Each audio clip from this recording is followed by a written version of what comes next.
اسٹیفیٹس کے موضوع دوستو السلام علیکم ناظرین اکرامی، حضرت زکریا علیہ السلام کا ذکر قرآن کریم میں 4 مقامات پر آیا ہے۔ حضرت زکریا علیہ السلام کا سلسلہ نسب حضرت سلیمان بن حضرت داؤد علیہ السلام سے جا ملتا ہے۔ آپ علیہ السلام بنی اسرائیل میں اس وقت مبعوث ہوئے جس وقت بنی اسرائیل رومیوں کے ماتحت تھے۔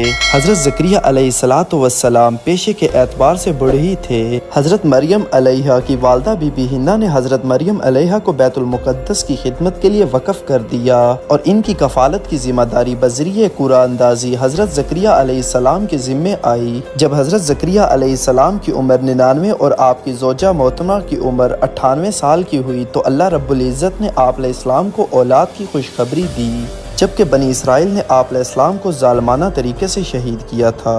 ناظرین اکرامی، اس ویڈیو میں ہم بات کریں گے حضرت زکریا علیہ السلام کے حالات زندگی کے بارے میں اور آپ کو بتائیں گے کہ بنی اسرائیل نے آپ علیہ السلام پر کون سے ظلم و ستم ڈھائے۔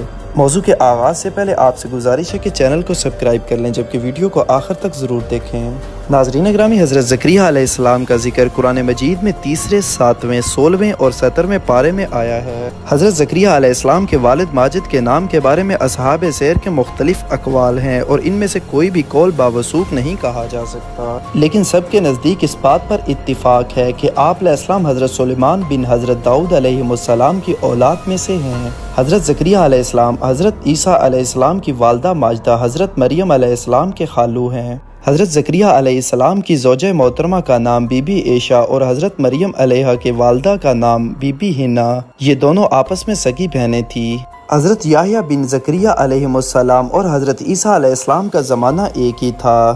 جب حضرت زکریا علیہ السلام مبعوث ہوئے تو اس وقت بنی اسرائیل رومیوں کے ماتحت تھے۔ آپ خانہ خدا بیت المقدس کے خادم تھے اور جلیل القدر پیغمبر تھے۔ قرآن عزیز نے آپ کو پیغمبروں کی فہرست میں شمار کرتے ہوئے ارشاد فرمایا، جس کا ترجمہ ہے اور زکریا اور یحییٰ اور عیسیٰ اور الیاس یہ سب نیکوکاروں میں سے ہیں۔ آپ علیہ السلام کی زوجہ مطہرہ بی بی عائشہ حضرت ہارون علیہ السلام کی اولاد میں سے تھیں۔ حضرت زکریا علیہ السلام کے ذریعے معاش کے بارے میں اگر بات کریں تو تمام انبیاء علیہ السلام خواہ وہ بادشاہ ہوں یا صاحب حکومت اپنی روزی ہاتھ کی محنت سے حاصل کرتے اور کسی کے آگے ہاتھ نہیں پھیلاتے۔ اس لیے ہر نبی نے جب اپنی امت کو رشد و ہدایت کی تبلیغ کی تو ساتھ ہی یہ اعلان بھی کر دیا، جس کا ترجمہ ہے میں تم سے اس تبلیغ پر کوئی اجرت نہیں مانگتا، میرا اجر تو خدا کے ماں سوا کسی کے پاس نہیں ہے۔ چنانچہ حضرت زکریا علیہ السلام اپنی روزی کے لیے نجاری کا پیشہ کرتے تھے۔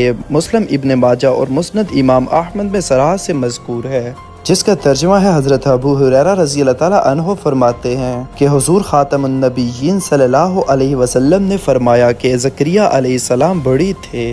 حضرت زکریا علیہ السلام کے خاندان میں سے حضرت عمران بن ناشی اور ان کی بیوی بی بی ہنہ بنت فاقود نیک نفس انسان تھے مگر بے اولاد تھے۔ بی بی ہنہ کی دعا سے ان کے گھر ایک لڑکی پیدا ہوئی جس کا نام انہوں نے مریم رکھا، اور بی بی ہنہ نے اپنی منت کے مطابق حضرت مریم علیہ کو ہیکل کی نظر کر دیا۔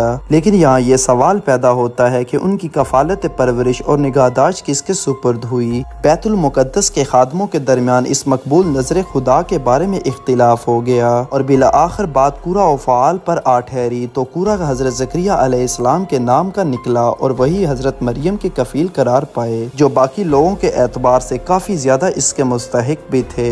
جیسے پہلے بتایا جا چکا ہے کہ حضرت مریم علیہ السلام کے حضرت زکریا خالو تھے۔ حضرت مریم کے والد ماجد حضرت عمران بیت المقدس کے امام اور قربانیوں کے محتمم تھے، اس لیے ہر ایک نے بڑے چاؤ سے بی بی مریم کے لیے ہاتھ پھیلا دیے۔ ادھر سے حضرت زکریا علیہ السلام نے اپنا ایک حق جتلایا کہ میں رشتے میں ان کا خالو ہوتا ہوں، لیکن باقی لوگ اس بات سے راضی نہ ہوئے تو آخر قرہ ڈالا گیا اور قرے میں سب نے اپنی وہ کلمیں ڈالی جن سے تورات لکھتے تھے، تو قرہ حضرت زکریا علیہ السلام کے نام نکلا اور وہی اس سعادت سے مشرف ہوئے۔ اس واقعے میں دوسری اور بھی روایتیں ہیں کہ نہر اردن پر جا کر یہ کلمیں ڈالی گئی اور یہ طے ہوا کہ جس کا قلم پانی کے بہاؤ کے خلاف تیرے گا وہ حضرت مریم علیہ کا کفیل ہوگا۔ چنانچہ سب کی کلمیں تو پانی کے ساتھ بہہ گئی، صرف حضرت زکریا علیہ السلام کا قلم ٹھہر گیا بلکہ الٹا اوپر کی طرف چلنے لگا، اور قرآن مجید میں اس کو اس طرح بیان کیا گیا ہے جس کا ترجمہ ہے اور تم ان کے پاس موجود نہ تھے جب وہ اپنے یعنی نام کے پیش کرنے کے لیے قلم ڈال رہے تھے کہ کون مریم کی سرپرستی کرے گا، اور نہ تم اس وقت ان کے پاس موجود تھے جب وہ آپس میں بحث کر رہے تھے۔